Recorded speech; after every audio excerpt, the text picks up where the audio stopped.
प्रचंड बोल मस्तकों के झुंड, आज जंग की घड़ी की तुम हार दो।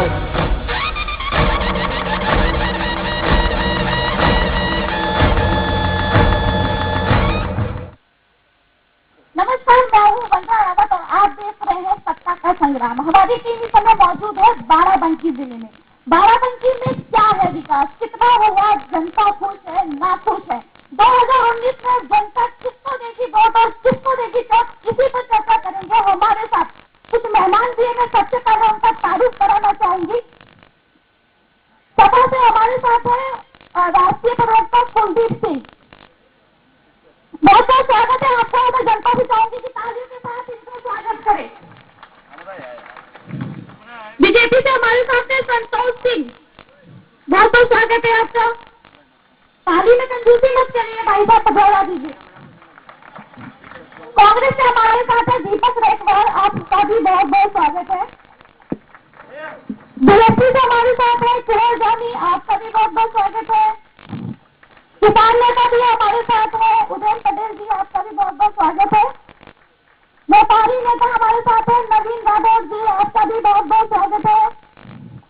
हमारे साथ वरिष्ठ पत्रकार भी है, उनसे भी हम बातचीत करेंगे कि क्या लगता है इस बार जिले में। एचआर शुक्ला जी, आपका भी बहुत बहुत स्वागत है।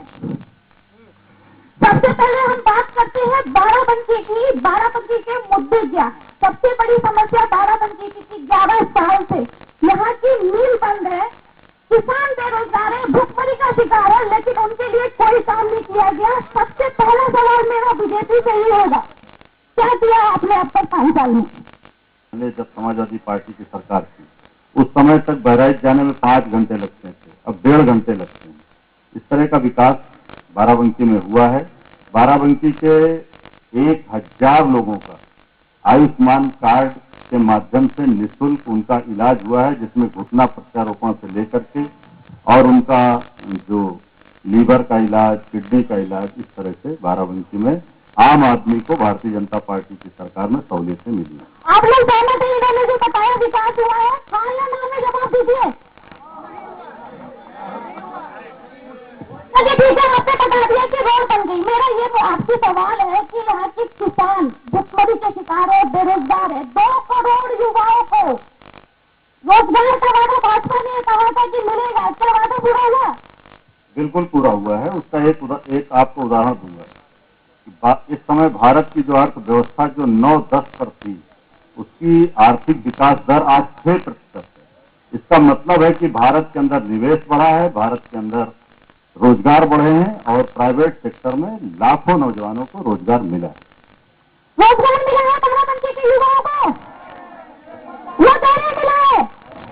सबका साथ सबका विकास हो रहा है। अब मैं ये कहना चाहता हूँ कि ये देखिए, घोषणा पत्र उन्होंने किया था ना वादा शिक्षा मित्रों से, और ये देखिए हमें टिक लगा रखा है और हम चाहते हैं कि हमारे नेताजी अपने मुंह से पढ़ के सुनाएं। ठीक है, ये देखिए, ये जनता है और ये चाहती है कि ये पढ़ के सुनाए तो सुनाइए। ये शिक्षा मित्रों की जो समस्या है उसके लिए योगी जी ने और मोदी जी ने दोनों ने कहा है उनकी समस्या का समाधान करेंगे। ये समय सीमा में तो मैं नहीं बांध सकता हूँ। 5 साल पहले भाजपा की सरकार ही नहीं थी। शिक्षा मित्रों के लिए हमारी दोनों नेता प्रयासरत हैं, वो करेंगे। चलिए ठीक है, मैं आपके पास ही रहेंगे, इन मुद्दों पर वापस चर्चा होगी। मेरे साथ कांग्रेस के भी नेता जी जुड़े हैं, 5 बार इनके सांसद रहे, कांग्रेस का गढ़ कहा जाता है। इन्होंने क्या किया अब तक, इनसे भी पूछ लो। सबसे पहले मैं जिस बात को संज्ञान में देना चाहता हूं कि भारतीय जनता पार्टी के प्रधानमंत्री जिस तरह झूठ बोलते हैं, वैसे ही उनके रिप्रेजेंटेटिव झूठ बोलते हैं। जो बाराबंकी से और बहराइच तक की रोड बनी है, उसका रिकॉर्ड आप देख लीजिएगा, सरकारी अभिलेखों में दर्ज है। उसको माननीय सांसद डॉक्टर पीएल पुनिया साहब ने पास कराया था और वो रोड 4 लेन पास कराई थी यहाँ से बाराबंकी की। पर जब भारतीय जनता पार्टी की सरकार केंद्र में बनी इनके नितिन गडकरी जी यहाँ उसका उद्घाटन करने आए और 2 लेन करके चलेगा। इनसे पूछिए 4 लेन जो पास कर, कोई काम ये करते नहीं हो, और अगर कोई कांग्रेस पार्टी का कोई काम होता है तो उसमें काट छाट क्यों किया इन्होंने। मैं इनसे जवाब जानना चाहता हूँ कि 4 लेन सड़क को 2 लेन सड़क क्यों किया, इनसे पूछिए। ठीक है, 4 लेन को उन्होंने 2 लेन क्यों किया, चलिए आप दे दीजिए इनकी बात। जरा कांग्रेस के लोगों से ये पूछिए कि जब तक कांग्रेस की 60 वर्षों में सरकार थी, स्वर्णिम चतुर्भुज रोड के माध्यम से पूरे देश के एक कोने से दूसरे कोने को जोड़ने का काम भाजपा ने किया है। ये 60 वर्षों तक कांग्रेस के लोग कहां सोते रहे, किस भ्रष्टाचार में लिप्त रहे। एक भी स्वर्णिम चतुर्भुज के नाम पर हमने रोड बनाई है, भारतीय जनता पार्टी ने रोड बनाई है। इससे पहले कहां विकास था रोड का। किस नशे में रहते हैं ये हमें समझ नहीं आता है।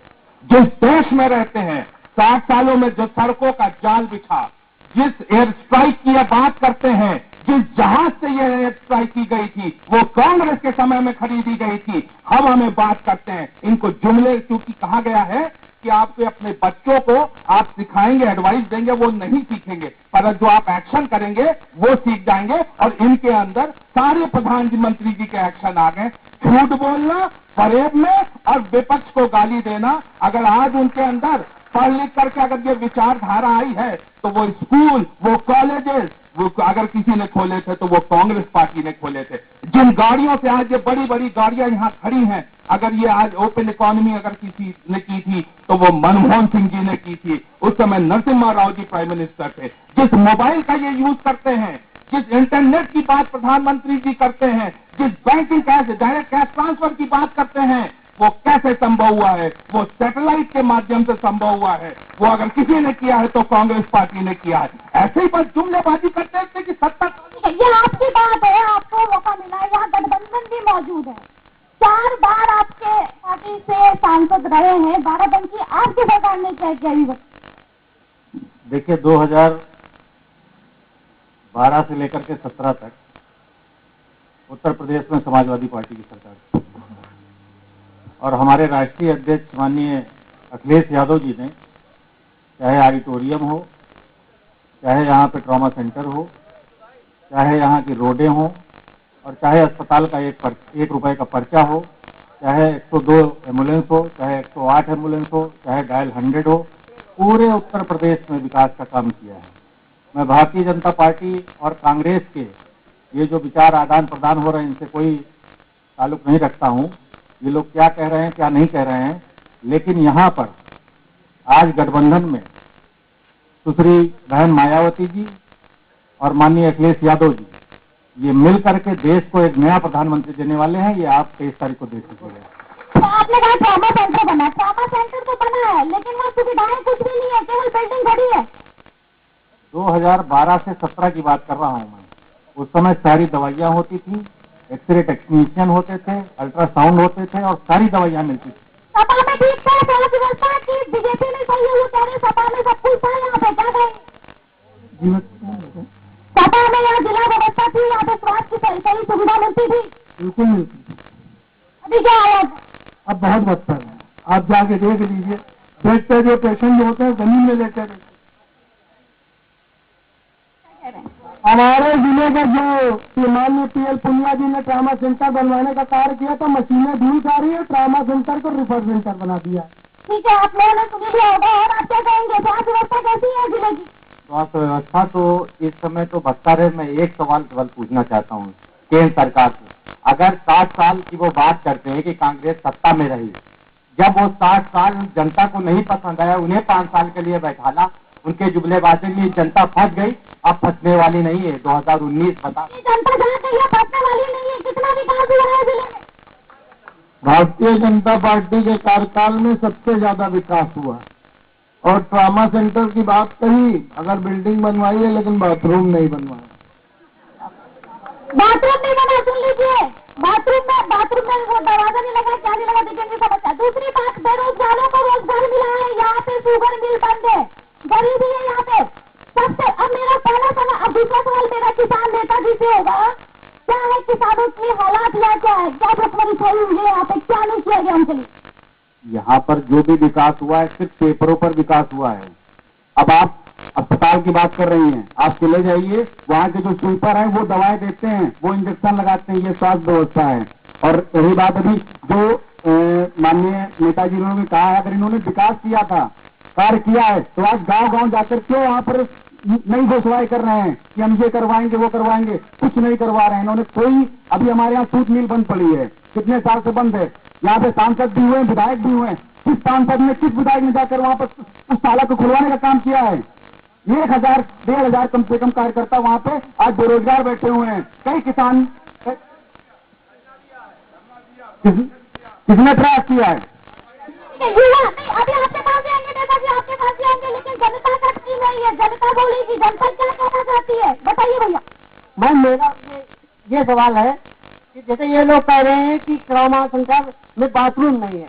मैम जब ट्रॉमा सेंटर चलेगा ही नहीं, उसमें मरीज आएंगे ही नहीं, तो उसमें बाथरूम जब पूरी तरीके से चलाएगा ही नहीं तो कैसे उसमें बन जाएगा मैम? और दूसरी बात ये बात जो भाजपा के लोग कहते हैं कि आपको रोजगार मिलेगा, ये मिलेगा। हम लोगों से पूछिए रोजगार कहाँ गया? 2 रुपये का जो काम था वो भी उन लोगों ने छीन लिया। हमारा रोजगार है कहाँ पे? हमें तो वो भी नहीं पता कि रोजगार कब मिलेगा। नेताजी बोल लीजिए, ये आपके लिए है, ठीक है? अब क्या कहना? मैडम, आज ये समाजवादी और बहुजन समाज पार्टी तोते और नेतृत्व तरह से बने बैठे हैं। आप पूछिए समाजवादी और बहुजन समाज पार्टी जो गठबंधन करे बैठे हैं, खाली नेता लोग वोट दे रहे हैं। जनता कह रही है, दलित कह रहा है कि आज जो मुलायम सिंह ने जो मायावती जी की बेइज्जती की है, उसका बदला तो मौका अब आया है। अब लेंगी बहन जी का बदला। दलित समाज आज सारा कांग्रेस को मिल रहा है। आज सारा समाज जो पिछड़ा है वो हमारे पास है। आज बीजेपी का जो विरोध है, जो बीजेपी का जो सांसद यहाँ से भागा है, तो जो भागा है उसके पीछे जो जनता थी वो सारी कांग्रेस के पीछे है। ठीक है, मतलब इस पर मोदी की रह है, इस बार की नहीं। आज जनपद के अंदर 2009 से जो 14 का विकास हुआ, बड़ा आदरणीय माननीय सांसद डॉक्टर पी.एल. पूनिया जी ने किया। चाहे वो ट्रामा सेंटर हो, एक मिनट बोल लेंगे, आप लोग नहीं बोल रहे। चाहे वो ट्रामा सेंटर हो, चाहे देवा फतेहपुर का ओवरब्रिज जो 2 क्रॉसिंग बंद थी, कई सांसद कई मंत्री आए। अगर उसका दर्द किसी ने समझा तो डॉक्टर पी.एल. पूनिया जी ने समझा। आज 54 किलो बंधे का कार्य है, कितने बाढ़ आती थी, कितने लोग खत्म हो जाते थे। यहाँ पर भाजपा के मंत्री रहे, समाजवादी के मंत्री रहे, मगर इसका दर्द किसी ने नहीं जाना। अगर दर्द जाना है तो डॉक्टर पी.एल. पूनिया जी ने जाना। और जो बात कर रहे हैं गठबंधन के प्रत्याशी की, 3-3, 4-4 बार सांसद रहे, 2-2, 3-3 बार विधायक रहे, खेत में कब दिखाई दिए? केवल उन्होंने काम क्या किया? एससी मुकदमे का लगवाने का काम किया। और जो भाजपा का प्रत्याशी है, पहले आज गायपुर विधानसभा जाके देखिए, 2 साल लापता रहा, उसको जनता ने नकार दिया है। यहाँ से पूर्ण बहुमत से माननीय तनुज पूनिया जी सांसद होने जा रहे हैं। चलिए ठीक है, यहाँ पे एक सवाल मेरा यह है कि 5 बार कांग्रेस के सांसद रहे हैं, 4 बार सपा के रहे, 1 बार बीएसपी के, 2 बार बीजेपी के, उसके 5 भी किसानों की स्थिति और बेरोजगारों की स्थिति 10 बनी हुई है। मेरे संग वरिष्ठ पत्रकार है, मैं उनसे पूछना चाहूंगी कि क्या है यहाँ के अहम मुद्दे, क्या है जिससे काम होना चाहिए था, नहीं हुआ? देखिए मुद्दे तो बहुत और नाकामी विपक्ष की ये कमजोर विपक्ष साबित हुआ है 5 सालों तक। अपनी सरकार कमियों को जनता तक पहुंचा नहीं रहा। आज मोदी पे क्यों विश्वास करता है कोई? क्योंकि उनकी बातें जनता के समझ में आती है। आज 5 सालों बाद भी सत्ता विरोधी लहर न होना मोदी का सबसे बड़ा एक हथियार है। लड़ाई लगता है यहाँ पे ये त्रिपुरा में लड़ाई है। त्रिपुरा में लड़ाई में सीधे तौर पर अगर ये कह सकता हूँ कि अगर जो है यहाँ पर कांग्रेस लड़ाई में है, वो अपना वोट बैंक तो कोई नहीं है, लेकिन जब जाओ तो लगता है कोई कहीं गठबंधन काटा जा रहा है, कहीं भाजपा का वोट काटा जा रहा है। इन वोट काटने से जिनका वोट ज्यादा कटेगा हो सकता है वो भारी पड़े, या हो सकता है जो जिनका वोट ये काट रहे हैं वो ज्यादा काटने जाए तो ये भारी पड़े। लेकिन अभी सत्ता विरोधी लहर का न होना एक सबसे बड़ी सफलता मोदी की है। ठीक है, ये भी आप कुछ कहना चाहते हैं, बताइए। देखिए, जहाँ तक आप लोगों ने रोजगार की बात की, रोजगार के विषय में बताना चाहता हूँ कि अब तक इतिहास में इतना बड़ा इन्वेस्टमेंट पूरे उत्तर प्रदेश में अब तक इन्वेस्टमेंट परमिट पहली बार हुई है। 1,74,000 करोड़ की इन्वेस्टमेंट, 1,74,000 करोड़ की इन्वेस्टमेंट पूरे विश्व से व्यापारी आकर के इन्वेस्टमेंट यहाँ पर करता है। और मैं बड़े गर्व के साथ कहना चाहता हूँ, 4,000 करोड़ का इन्वेस्टमेंट बिंदु इंडस्ट्रियल एरिया, देवा इंडस्ट्रियल एरिया में हमारे हुआ है। और दूसरा विषय है, और दूसरा विषय, एक मिनट शांत कराइए, और दूसरा विषय एक चीज और बता दूं भैया, एक मिनट शांत कराइए, शांत रहिए, आपके पास भी आएंगे, आप लोग हल्ला मत करिए, शांत रहिए, एक मिनट भैया, शांत रहिए, हाँ आपके पास आ रहे हैं, आपके पास भी आ रहे हैं। दूसरा विषय है सुनिए। और जहां तक सरकारी रोजगार की विषय रही, हमारे जितने भी आयोग रहे, चाहे यूपीएससी रही, अधीनस्थ सेवा आयोग रहा, माध्यमिक शिक्षा चयन बोर्ड रहा, इसी सपा सरकार में वो सारी भर्तियां कोर्ट के दरवाजे में जाती थी। लेकिन अब क्या हुआ, अभी तक हमारी पुलिस की वैकेंसी भरी गई, यूपीएससी का भ्रष्टाचार समाप्त हो गया। पहले कहाँ का भ्रष्टाचार, पहले कहाँ आयोग में भर्तियां होती थी, सिर्फ आजमगढ़, मैनपुरी, इटावा के बच्चे भरे जाते थे। आज पूरे प्रदेश के बच्चे रोजगार पा रहे हैं। यादव पर जातिवाद का आरोप लगा आपके बदले में।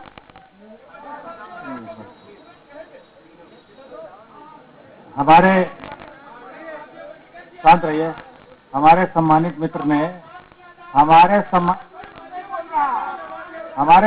मित्र ने अभी बेरोजगारी के बारे में इतना लंबा भाषण दिया। ये भारतीय जनता पार्टी के कार्यकर्ता हैं। मैं इनसे सिर्फ इतना जानना चाहता हूं कि 2016, 17, 18 में सीएमआई ने जो रिपोर्ट दी है, बेरोजगारी दर लगातार क्यों बढ़ती चली जा रही है? अगर ये 4,000 करोड़ का इन्वेस्टमेंट बता रहे हैं तो ये नौजवानों की भर्ती क्यों नहीं हो पा रही? क्यों पकड़वा बेचने की नौबत आ गई है? इस बात का जवाब दे दे मुझे। एक भाई साहब बहुत तनाव दे रहे हैं, बताइए आप क्या कहना चाहते हैं? मैडम, उन्होंने अभी कहा कि इतनी नौकरियां इन्वेस्टमेंट हुआ है, तो पुराने काम है, ये नया काम को इन्होंने अगर 5 साल में किया हो बाराबंकी के अंदर तो बताओ। मैं गिना सकता हूँ 20 काम कम से कम समाजवादी पार्टी ने यहाँ किए हैं। चौड़ीकरण का रोड का, धनोखर चौराहे का सौंदर्यीकरण, धनोखर तालाब का सौंदर्यीकरण, नागेश्वरनाथ मंदिर का सौंदर्यीकरण, ऑडिटोरियम, महादेवा में ऑडिटोरियम, महानगर चौड़ी रोड, देवा से बाराबंकी से देवा तक चौड़ीकरण, ये कितने काम किए इन्होंने? क्या किया? ये पूरे शहर जहाँ बैठे हैं एलईडी लाइटों से अगर चमकाया है तो समाजवादी गवर्नमेंट ने चमकाया है। ये समाजवादी गवर्नमेंट है। मैं युवाओं के पास जाऊंगी। जी बताइए। मैं भारतीय जनता पार्टी के साथियों से पूछना चाहता हूँ, जो 2 करोड़ प्रतिवर्ष नौकरियां नौजवानों को देने के लिए कहा था, उस पर क्या हुआ? और दूसरा ये, एक कह रहे थे कि बेटी पढ़ाओ बेटी बचाओ, और इनके यहाँ सांसद का जिसका टिकट कटता है वो ये कह रहे हैं कि भाजपा में टिकट उसको मिलता है जो पैसे देता है और जो लड़की सप्लाई करता है। क्या कहना? देखिए, ये बहुत ही गैर जिम्मेदाराना बात मेरे साथी कह रहे हैं। और ये बयान सुन लीजिए, पहले सुनिए। शोर करने से कोई आप शोर मत करिए, पहले सुनिए। किसी भी बीजेपी के नेता ने, हमारी पूर्व सांसद ने कभी ये बयान नहीं दिया कि लड़की सप्लाई करने का काम जिन लोगों ने किया है उनके बारे में उनके दल के लोगों ने कहा है कि बलात्कार करना लड़कों की भूल हो सकती है, लेकिन भारतीय जनता पार्टी ने कभी ये बात नहीं कही। आप समझिए इस बात को, ऐसा कभी नहीं हम लोगों के। हमारे यहाँ नारी के सम्मान के लिए पूरे देश के अंदर शौचालय बनाए गए हैं। और जब से उत्तर प्रदेश में भारतीय जनता पार्टी की सरकार बनी है, एंटी रोमियो के माध्यम से महिलाओं का सम्मान बढ़ा है, छेड़छाड़ और बलात्कार की घटनाएं कम हुई। यहाँ कानून व्यवस्था की भी सवाल उठे नेताजी। यहाँ पे आए दिन व्यापारी के साथ लूटपाट होती है, महिला सुरक्षित नहीं है, ऐसा भी आरोप है। क्या करेंगे? आपके पास ये एकदम झूठ है। पूरे उत्तर प्रदेश के गुंडे थानों के अंदर आपने देखा होगा कि वो बोर्ड लगा करके थाने में गए हैं कि मुझको या तो जेल में भेज दीजिए, और जब मुझे उत्तर प्रदेश के बाहर जाना पड़ेगा मैं बाहर सुरक्षित नहीं हूँ। उत्तर प्रदेश के अंदर गुंडे या यूपी के सीमा बाहर चले गए हैं, और अन्यथा वो जेल के शिक्षों में है। कोई भी आपराधिक घटनाएं ये आइए कांग्रेस नेताजी जवाब देंगे, उसका बताइए। अभी इलेक्शन कमीशन ने सुप्रिंटेंडेंट ऑफ पुलिस का ट्रांसफर किस मुद्दे पे किया है? उसके ऑफिस में बैठ के 36 लाख की डील हुई है, और 36 लाख देने के बाद भी उस व्यक्ति को इन्होंने अंदर कर दिया है। अब उसने कंप्लेंट की है, और जो वो एसपी ट्रांसफर हुए थे उनको जुम्मा 4 दिन हुए आए थे जिले का चार्ज लेने। ये बात करता है कानून व्यवस्था की। एक एसपी के ऑफिस में 36 लाख रुपए की डील होगी। इलेक्शन कमीशन को इसमें एक्शन लेना पड़ा है। चलिए सपा से मेरा सवाल है, वो कहते हैं कि सपा में ज्यादा बंदाई होती थी। बहुजन समाज पार्टी और समाजवादी पार्टी के गठबंधन से कांग्रेस और भारतीय जनता पार्टी बुरी तरीके से बौखलाई हुई है। कानून व्यवस्था का योगी राज में ये है कि एक बदमाश जेल में मार दिया जाता है, प्रदेश के मुख्यमंत्री कहते हैं कि फूंक दिया जाएगा। ये नरेंद्र मोदी का ना और अमित शाह का सा, ये नशा अब की 2019 में पूरी हिंदुस्तान की जनता उतार देगी। मेरा भी बेसिक सवाल है, क्या लगता है इस बार गठबंधन बीजेपी को मात दे पाएगी? आप साइकिल पर सवार तो हो गई है आती 62 हम लोगों का गठबंधन में, गली गली में शोर है गठबंधन। मैं जनता से पूछना चाहूंगी, गठबंधन सफल होगा? मैडम, मेरा सवाल कांग्रेस और सपा से है। 2017 में ये लोग जब आए तो कहे कि यूपी को ये साथ पसंद है, और अब एक दूसरे को देखना नहीं पसंद कर रहे हैं, तो ये लोग सत्ता हासिल करने के लिए और कितना नीचे गिरेंगे? ये आप लोगों पर सवाल उठे, आपसे बात होती क्यों नहीं? आप बोलिए, आप बताइए, युवाओं को रोजगार मिला है? रोजगार नहीं मिला, किसान हताश है। 50 किलो यूरिया में 5 किलो यूरिया किसने चोरी कर ली, कोई ये बता दो।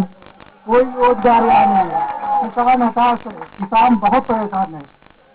ये जो किसानों की फसल जो सार चढ़ गए, इसका मुआवजा कौन देगा, ये बताएं। चलिए, अब मेरा आप तीनों पार्टियों से सवाल है, किसान मुद्दा बड़ा मुद्दा है। चीनी मिल बंद हो चुकी है, सूत मिल बंद हो चुकी है, किसानों को जो फायदा होता था, रोजगार मिलता था, मिल में जो कारीगर काम करते थे, वो सब बेरोजगारी भुखमरी की बात है। आप बताइए, इसके लिए क्या किया आप लोगों ने? किसान को आजाद भारत में पहली बार सम्मान के नाम पर अगर कुछ मिला है तो 6,000 रुपए वार्षिक देने का काम मोदी जी ने किया। आप चुप रहे भाई, हमारी जब आपका नंबर आए तब बोलिए। जब आपका नंबर, देखिए कांग्रेस के लोगों का ये अतिक्रमण, यही तो दिक्कत है इस देश के अंदर। 6,000 रुपए किसान को सम्मान राशि के नाम पर आजाद भारत में पहली बार दिया गया। किसान को सम्मान के नाम पर इसके पहले कभी कुछ नहीं दिया गया। यूरिया के लिए किसान को समाजवादी पार्टी, बहुजन समाज पार्टी की सरकारों में और कांग्रेस के समर्थन से जो सरकारें बनती थी, उसमें लाठी खाते हम लोगों ने देखा है। लेकिन आज एक भी किसान यूरिया और डीजल के लिए लाठी नहीं खाता है। उसको यूरिया, डीजल, बीज और उपकरण सस्ते मूल्यों।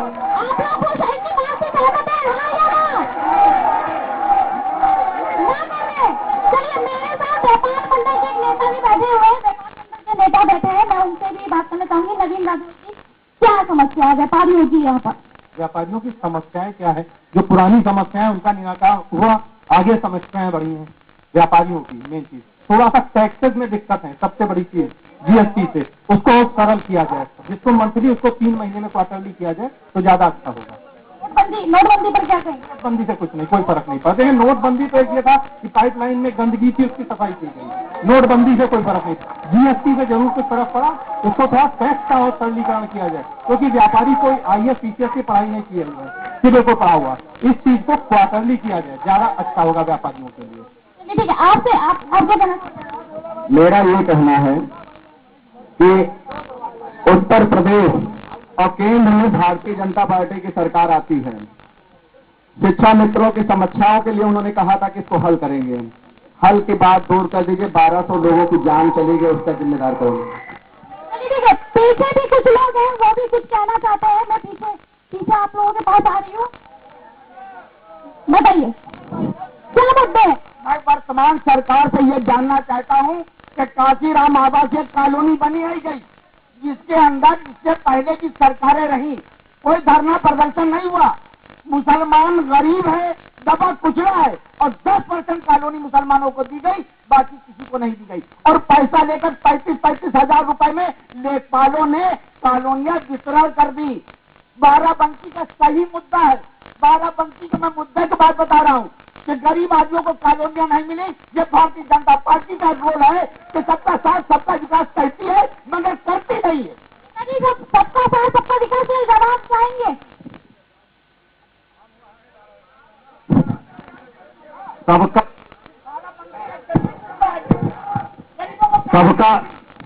साथ सबका विकास इस बात से प्रमाणित है कि जो भी कॉलोनियां मिली हैं वो ईमानदारी से मिली है। जो लोग कॉलोनी दिलाने में दलाली करते थे उन लोगों की दलाली नहीं चली। अगर आज कोई आवाज उठा रहा है तो केवल वो दलाल आवाज उठा रहे हैं। कोई भी ईमानदार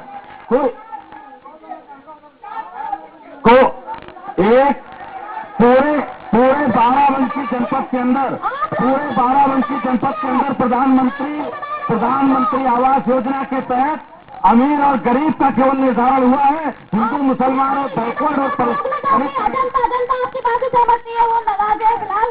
और लोगों से मैं बात करना चाहूंगी, ये जनता का पंच है, जनता क्या चाहती है ये जानना जरूरी है, जानना बताइए। एक सवाल मैं ये पूछना चाहता हूँ, नरेंद्र मोदी जी ने कहा था कि 100 दिनों के अंदर काला धन आ जाएगा, लेकिन यहाँ हजारों करोड़ रुपए देश से बाहर चले गए। अपने आप को चौकीदार भी कहते हैं, तो कहाँ गई चौकीदार?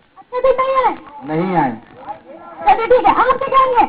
नहीं है भैया, बिल्कुल नहीं है अच्छे दिन। मैं विकास की बात करूंगी, जिला बाराबंकी जिले में क्या विकास हुआ, क्या जरूरत है, क्या चाहिए? कोई भी किसी तरह का बाराबंकी जिले में विकास नहीं हुआ। कोई एक भी योजना भाभी मतलब जो सांसद थी अगर बता दे कि कौन सा बड़ा बाराबंकी में विकास हुआ है तो मैं यहाँ से सभासदी छोड़ दूंगा। ये भी अकेला कोई एक बड़ा विकास हुआ ही नहीं है आज तक। यहाँ से कोई बड़ा विकास नहीं हुआ।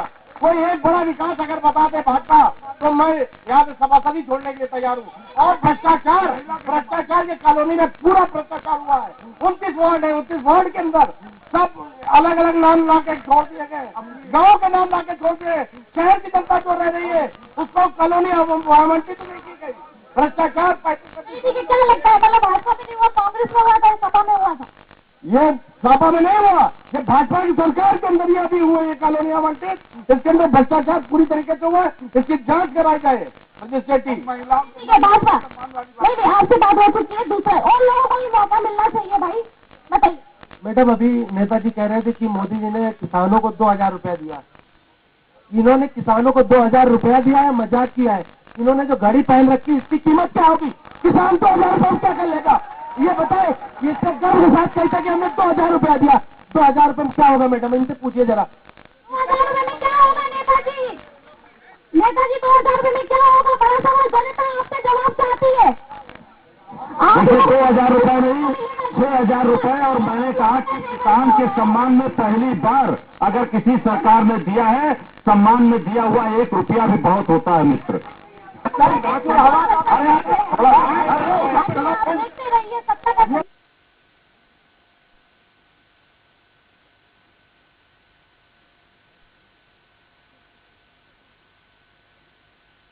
देश के दिल से दिल्ली तक अब कांग्रेस।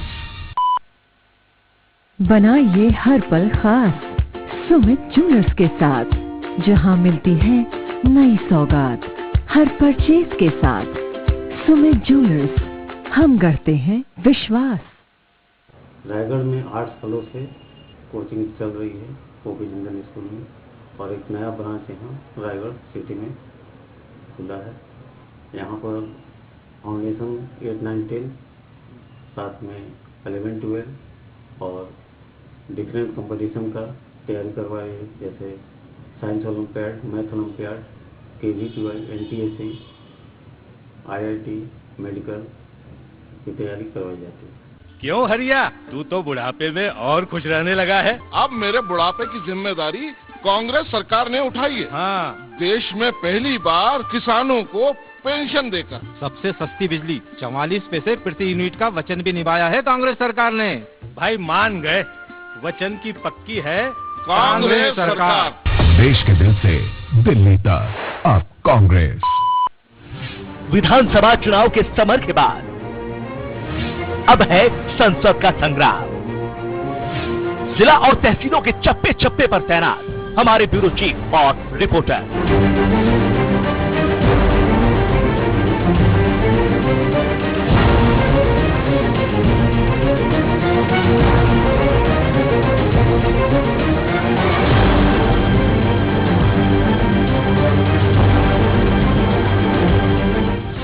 बताएंगे 20 प्रदेश की हर लोकसभा सीट की ग्राउंड जीरो रिपोर्ट। हमारी खास पेशकश सत्ता का संग्राम, सिर्फ स्वराज एक्सप्रेस पर। न्याय, मतलब कांग्रेस की न्यूनतम आय योजना। 5 करोड़ परिवारों को मिलेंगे 72,000 रुपए सालाना। 25 करोड़ लोग होंगे लाभान्वित। देश के दिल से दिल्ली तक अब कांग्रेस। नमस्कार। स्वराज एक्सप्रेस और मीनाक्षी ब्यूटी सैलून, इन दोनों का एक जॉइंट वेंचर है जो कि रायपुर में अनोखा और अनूठा होगा ब्राइडल शो, जिसमें कि सारे जो उभरते कलाकार हैं, जो कि नए इस फील्ड में आ रहे हैं और जो पुराने भी हैं, सभी अपनी अपनी प्रतिभाएं दिखाएंगे। वो मॉडल्स को रेडी करेंगे, हेयर डू करेंगे, ड्रेपिंग करेंगे, कंप्लीट ब्राइडल लुक में लेकर आएंगे। 5 आपको सेशन मिलेंगे जो कि 15-15 मिनट के होंगे। इसका आप सभी को लाभ होगा और साथ ही आपको रैंप वॉक भी ट्रेनिंग दी जाएगी, सिखाया जाएगा। देश के दिल से दिल्ली तक अब कांग्रेस। नमस्कार, मैं हूं मध्य प्रदेश का आपका अपना कार्तिक आर्यन। मुझे मध्य प्रदेश चुनाव आयोग ने अपना ब्रांड एम्बेसडर बनाया है। आपको पता ही है कि हम सब लोकतंत्र का हिस्सा हैं और वोट देना हमारा अधिकार है। तो चलिए हम सब लोकतंत्र के त्योहार पर वोट देकर अपनी जिम्मेदारी निभाएं। तो याद रहे, इस महा त्योहार एक भी वोटर छूटे ना।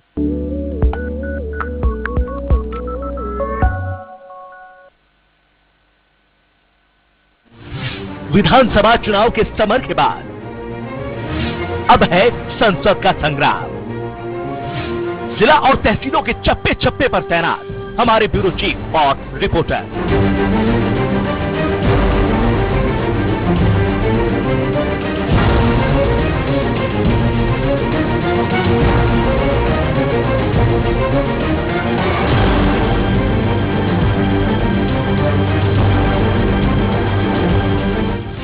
बताएंगे 20 प्रदेश की हर लोकसभा सीट की ग्राउंड जीरो रिपोर्ट। हमारी खास पेशकश सत्ता का संग्राम, सिर्फ स्वराज एक्सप्रेस पर।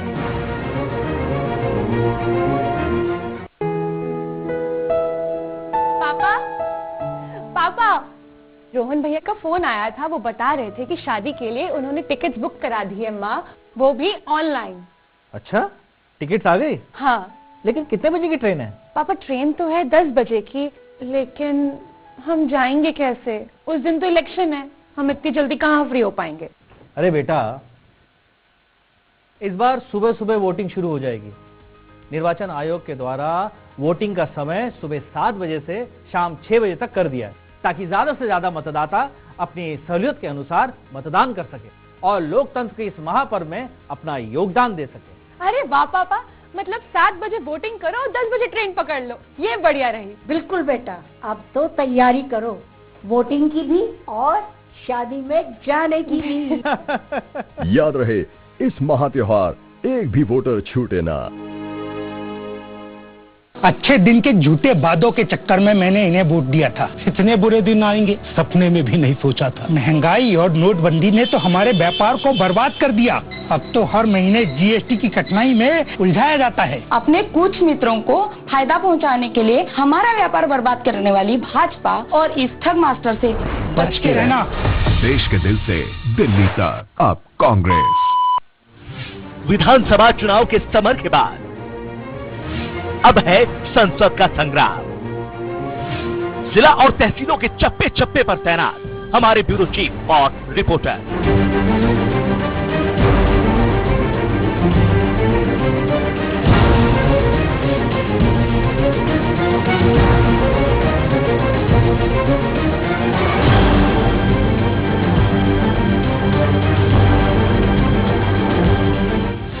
बताएंगे 20 प्रदेश की हर लोकसभा सीट की ग्राउंड जीरो रिपोर्ट। हमारी खास पेशकश सत्ता का संग्राम, सिर्फ स्वराज एक्सप्रेस पर।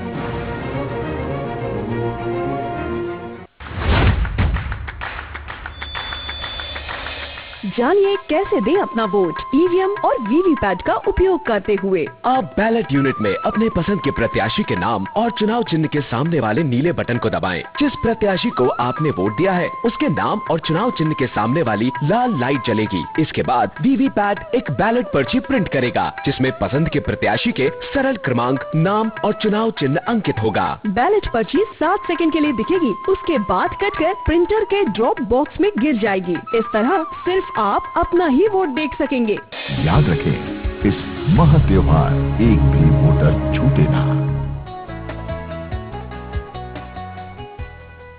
देश के दिल से दिल्ली तक अब कांग्रेस। झंड बोल मस्तकों के झुंड, आज जंग की घड़ी की तुम हार दो।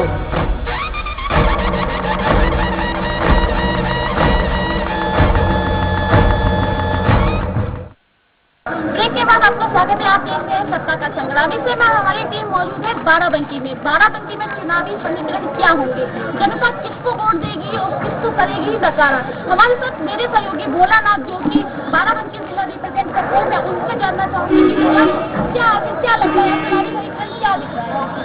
आपको बता दें और जिस हिसाब से यहाँ बाराबंकी का इतिहास रहा है कि कोई भी पार्टी एक बार सत्ता में लगातार दूसरी बार नहीं हुई है, ये बाराबंकी का पुराना इतिहास रहा। और इस लिहाज से क्योंकि बराबर जब से बाराबंकी जाना जा रहा है, यहाँ के और बेरोजगारी मुद्दे भी बहुत सारे बेरोजगारी के हैं कि जिनको मौजूदा गवर्नमेंट या मौजूदा सांसद के लिए गए, इसके द्वारा लगता नहीं कि पूरा किया गया है। और ये तमाम मुद्दे हैं। अब आने वाले प्रत्याशी क्या अपना दावा पेश करते हैं और जनता कितना उन पर विश्वास करती है, ये जनता को देखने वाला बात होगी। और आगामी 6 तारीख को देखने वाला होगा कि 23 मई को क्या रिजल्ट निकलता है। यहाँ बाराबंकी की अगर जिले की बात की जाए तो यहाँ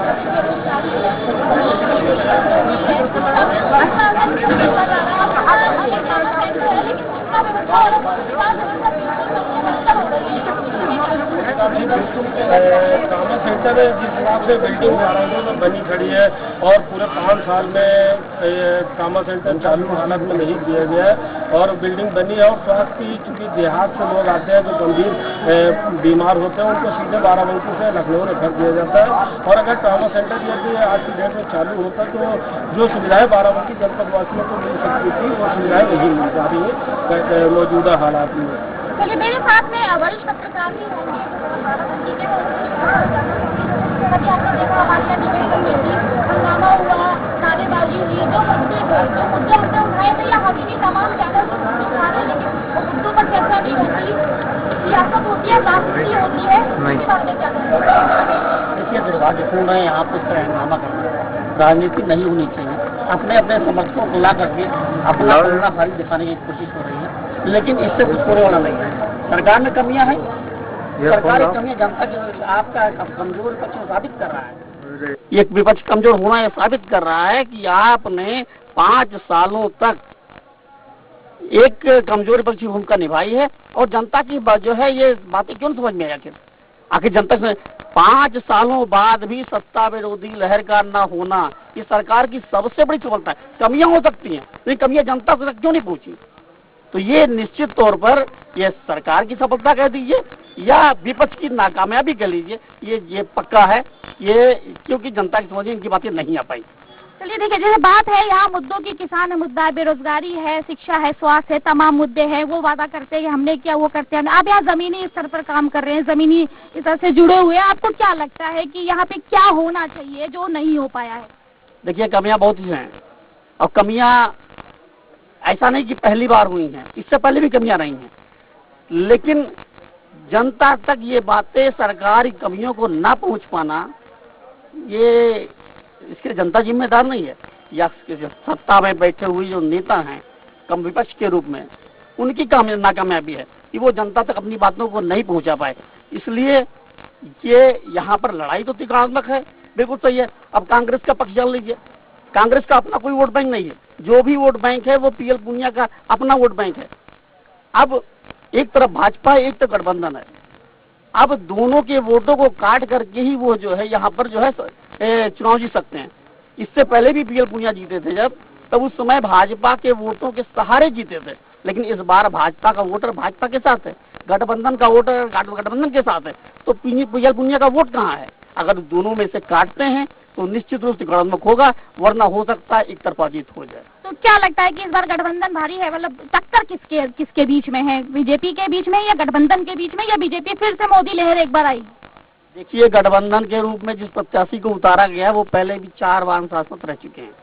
4 बार उनका जो है यहाँ पर जो है कार्यकाल रहा है, 4 बार में उन्होंने क्या किया है इस बारे में जनता उनसे जरूर पूछेगी। गठबंधन के सहारे वो लड़ाई में जरूर हैं, लेकिन सवाल उनसे कम नहीं है, सवाल उनसे बहुत हैं, इसलिए उनको जाकर जनता भी जवाब देना पड़ेगा।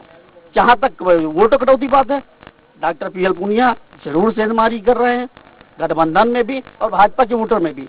अब किसका वोट ज्यादा काट ले जाते हैं जो है, इसलिए इस लिहाज से वह जो है जिसका वोट ज्यादा काटेंगे वो पार्टी चुनाव हारेगी, जिसका वोट कम काटेंगे वो पार्टी चुनाव जीतेगी। लेकिन सीधे तौर पर कहा जाए, कांग्रेस का अपना वोट बैंक पूरे प्रदेश में ही नहीं बचा है। मेरे साथ में और भी लोग यहाँ पे साथी खड़े, मैं उन लोगों से भी पूछना चाहूंगी कि क्या लगता है इस बार क्या रहेगा समीकरण, चुनावी समीकरण क्या रहेगा? बीजेपी क्या वापस आ रही है? नहीं, बिल्कुल नहीं आ रही। विकास हुआ है यहाँ पे? बिल्कुल नहीं हुआ। मैं भाई की बात से बिल्कुल सहमत नहीं हूँ। वो 4 बार के सांसद थे, वो पूछ रहे हैं कि 4 साल में आपने क्या किया? क्या हम ये कहेंगे तुम गलत हो तो हम भी गलत हैं? अगर हमने काम नहीं किया था तो आपको करना चाहिए था। आप तो जनता के लिए आए हो, लेकिन आपने भी काम नहीं किया, तो जो आपके ऊपर लाइबिलिटी बनती है वो मेरे ऊपर भी बनती है। हमने 4 साल में काम नहीं किया तो फिर कांग्रेस आना चाहिए था। चलिए ठीक है, कांग्रेस आना चाहिए, इनका भी कहना है। अब इनका ये है कि मेरे संग एक और ये खड़े भाई साहब क्या लगता है इस बार क्या होना चाहिए? मतलब विकास होना चाहिए, विकास हुआ है क्या? मतलब यहाँ पे क्या कौशल युवाओं के लिए मैं अपने गाँव का विकास हो सकते हैं। क्या हुआ? सरकारी योजनाओं का लाभ मिला है गाँव? आप कहाँ रहते हैं? हम रहते हैं बाराबंकी जिला में। मतलब क्या लगता है कि मोदी के काम से खुश है? मोदी मतलब वापस मोदी आ रहे? जी जी, चलिए ठीक है, वापस मोदी आ रहे हैं। कुछ लोग कह रहे हैं मोदी से कुछ नाराज है, और कुछ लोग कह रहे हैं कि नहीं वापस मोदी आ रहे हैं क्योंकि उन्होंने अच्छा काम किया है। मेरे साथ ये भी एक है, इनसे भी बात कर लेते हैं। जी बताइए क्या कहना? भाई बाराबंकी में मैं यहाँ से 2000 सभासद हूँ। बाराबंकी में जब से भाजपा की चेयरमैन हुए हैं, भाजपा के सांसद में, बाराबंकी में कोई सी ऐसी गली नहीं बची है जो न बनी हो। शौचालय बनाए गए। भाई जो लेडीज महिलाएं खेत में लेटरिन करने जाती थी आज शौचालय में जा रही हैं, इज्जत घर बन गया उनका। हमारे वार्ड में 12-14 लोगों को काशीराम कॉलोनी मिली, 14 लोगों को। कोई भी भ्रष्टाचार नहीं हुआ भारतीय जनता पार्टी का सरकार में। ऐसे क्या होता था कि सपा के गुंडे आते थे, अपने पैसा लिया, दूसरे के कॉलोनी अलॉट करा दी, कॉलोनी लेके चले गए। भ्रष्टाचार नहीं हुआ। भ्रष्टाचार होता तो गरीब को किसी भी तरीके का कोई गरीब जो है, कोई भी पात्र गरीब इसमें ना आ पाता। हर गरीब को जो है सही सामान मिला है। अगर काशीराम कॉलोनी मिली तो सही मिली, अगर कॉलोनी गाँवों में भी बनी है उसमें भी कोई भ्रष्टाचार नहीं हुआ। एक लोगों ने शिकायत की थी कि जो है फला आदमी ने हमसे 10,000 रुपए लिया, उसकी जांच हुई, उसकी रिकवरी करी गई। मतलब काम अच्छा हुआ है। अच्छा, वो कहते हैं कि सपा में गुंडाई होती थी, लेकिन महिला तो बीजेपी में भी सुरक्षित नहीं है, छीना झपटी होती है। कहाँ होती है? कहाँ होती है? दिखाइए तो। भाई ऐसा नहीं है कि राम राज आ गया हो, ऐसा नहीं है, लेकिन ग्राफ कम हुआ है। भाई ग्राफ कम हुआ है, ऐसा नहीं है। मैं भारतीय जनता पार्टी से नहीं हूँ, लेकिन ग्राफ कम हुआ है। भाई क्राइम क्यों नहीं होगा? राम राज तो आ जाए। भाई क्राइम कहाँ नहीं है? क्या अभी श्रीलंका में क्राइम नहीं हुआ? 300 आदमी मर गया, क्राइम नहीं है वो? भाई क्राइम तो होगा ही। भाई जब पुलिस है तो पब्लिक है तो क्राइम है। चलिए ठीक है, मैं ये हमारे साथ में एक और खड़े हुए साथी, इनसे मैं पूछना चाहूंगी बस जो जमीनी मुद्दे हैं क्या होना चाहिए उस पर बात करिए। क्या है बेसिक इंफ्रास्ट्रक्चर को लेकर के निश्चित तौर पर एक ऐतिहासिक काम हुआ है। आज हमारी ग्रामीण सड़कें हो, चाहे NH हो, स्टेट हाईवेज हो और ग्रामीण सड़कें हो, बेसिक स्तर पर बड़ा आज जो पहले 2 से 3 किलोमीटर हाईवे बनते थे आज 24 से 30 किलोमीटर। ये गवर्नमेंट का डेटा ऑन द फ्लोर, संसद के फ्लोर पे रखा गया डेटा है, तो निश्चित तौर पर बड़ा परिवर्तन। दूसरा, इस बाराबंकी जनपद में ऐतिहासिक योजना 1.5 लाख से ज्यादा आयुष्मान कार्ड बाराबंकी जनपद में अब तक बढ़ चुके हैं और आगे भी प्रस्तावित है। इलेक्शन इस चुनाव में बटने वाले हैं। अब तक इस बाराबंकी जनपद में आप कभी भी किसी भी गांव में चले जाइएगा, मैं दावे डंके की चोट पे कहता हूं, जो माँ बहन गरीब हमारी बहन धुएं में खाना बनाती थी, आज जाके चले जाइए गांव में, निश्चित ही ऐसा कोई घर बचा हो जहां हमारी गैस का कनेक्शन ना पहुंचा दिया हो। डंके की चोट पे मैं कहता हूं, आज पूरा ऐसा पूरे बाराबंकी जनपद में कोई गाँव में चले जाइए जहाँ जिस भी घर में बिजली कनेक्शन ना हो। ठीक है, और डंके की चोट पे कहता हूँ, आवाज हमारा शौचालय बहुत तेजी से हर घर में बन रहा है और आगे भी इसकी लगातार क्रम जारी है। और हमारे प्रधानमंत्री ने सबसे बड़ी अभी बात कही कि 2022 तक हमको सभी गरीब परिवारों को घर उपलब्ध करा देना है। सीधे पीएमओ से डीएम के पास प्रेस कॉन्फ्रेंस होती है, इतनी तेजी से इसकी मॉनिटरिंग हो रही है। आवास व्यवस्था में चाहे मुसलमान हो, दलित हो, कोई नहीं। फिर ये समस्या, बेरोजगारी की समस्या क्यों आ रही है? समस्या का विषय हम बता दें। इंडियन मॉनेटरी फंड में, अभी इंटरनेशनल मॉनेटरी फंड ने क्या आपकी रिपोर्ट दी कि भारतीय इकोनॉमी विश्व की चौथी अर्थव्यवस्था, सबसे तेजी से बढ़ने वाली अर्थव्यवस्था बनी। 10वें नंबर से हम चौथे नंबर पर आ चुके हैं। मैं ये नहीं कहूंगा समस्या समाप्त हो गई होगी, लेकिन उस समस्या को समाप्त करने की तरफ हम बहुत तेजी से आगे बढ़ रहे हैं। अच्छा, आप ये बताइए, हाईवेज हमारे 2 से 30 किलोमीटर बन रहे, 2 किलोमीटर से 3 किलोमीटर से आज 30 किलोमीटर प्रतिदिन बन रहे हैं। क्या उनमें नया सीमेंट के रोजगार नहीं बढ़े हुए, मजदूर के रोजगार नहीं बढ़े, मशीनें नहीं बढ़ी? नहीं बढ़ेगा। इन्वेस्टमेंट, इतिहास में अब तक पहली बार उत्तर प्रदेश में इतनी बड़ी इन्वेस्टमेंट सबमिट हुई। 1,72,000 करोड़ का इन्वेस्टमेंट एमओयू साइन हुआ। लेकिन एमओयू साइन की बात है, मैं जिले की बात कर रही हूँ। मेरे से और एक और भाई साहब है। भाई साहब, आपको क्या लगता है, क्या विकास हुआ है? बिल्कुल विकास, चारों तरफ दिख रहा विकास। अब न देखने वाले को तो अपना अपना चश्मा है, क्या देख रहा, विकास देख रहा या कमियां देख रहा? ये क्या लगता है कि मतलब मोदी लहर वापस से आ गई? बिल्कुल 100%। माननीय प्रधान, इसमें कोई शंका ही नहीं। चलिए ठीक है, मोदी लहर वापस से आ रही है। ये इस समय हम बाराबंकी में थे और चुनावी मुद्दों पर चर्चा कर रहे थे। फिलहाल आज के लिए इतना ही। आप देखते रहिए सत्ता का संग्राम। नमस्कार। है प्रचंड बोल मस्तकों के झुंड, आज जंग की घड़ी की तुम हार दो।